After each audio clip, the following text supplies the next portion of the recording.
नमस्कार दोस्तों। तो आज मैं लेके आया हूँ आपके लिए अद्भुत ग्रंथ जो मेरा सबसे प्रिय है, कठोपनिषद।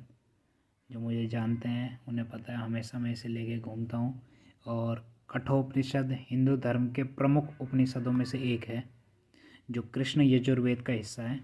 और यह मृत्यु, आत्मा, मोक्ष और ब्रह्म विद्या पर गहरी शिक्षा देता है। और कहानी का कुछ सारांश बता देता हूँ आपको।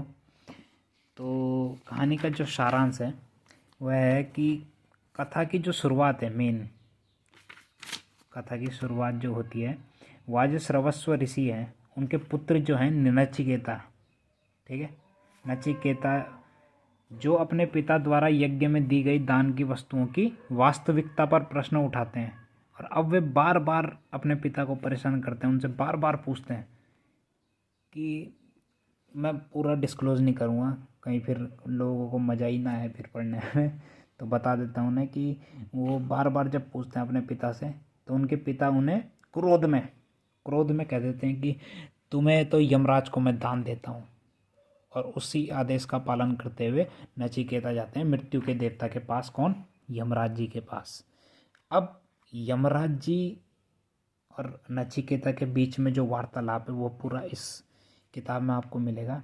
और मुख्य शिक्षाएं आपको जो मिलेंगी इस किताब से वह है आत्मा क्या है, आत्मा अमर है, आत्मा कैसे अमर है, ब्रह्म ज्ञान ही मोक्ष का मार्ग है जो कैसे है, धर्म और सत्य की राह पर कैसे चलें, और मृत्यु का भय केवल जो अज्ञान का परिणाम है, मृत्यु का अज्ञान क्या है, ज्ञान क्या है, समझ रहे हैं। और जो चीज़ें हैं, सांसारिक सुख क्या है, सांसारिक दुख क्या है, मतलब ये पूरा निचोड़ है एक जीवन का। और कठोपनिषद आत्मा और परम सत्य को जानने की अद्भुत शिक्षाएं आपको मिलेगी इस बुक में। और मैं ये गारंटी के साथ कह सकता हूँ ये one of the most best book है जो मैंने आज तक पढ़ी है। और एक और बात बताऊंगा मैं कि ये जो कठोपनिषद है, जो इसमें जो मेन कैरेक्टर हैं अपने, जो अपने नचिकेता जी हैं, कई जगह मतलब जब मैं कई नामकरण में भी जाता हूँ तो कोई अगर नाम से कभी शब्द आता है तो उसमें हमेशा मैं नचिकेता का नाम जो रहता है वो हमेशा आगे रखता हूँ। तो बेस्ट बुक अभी तक की मेरी जो है।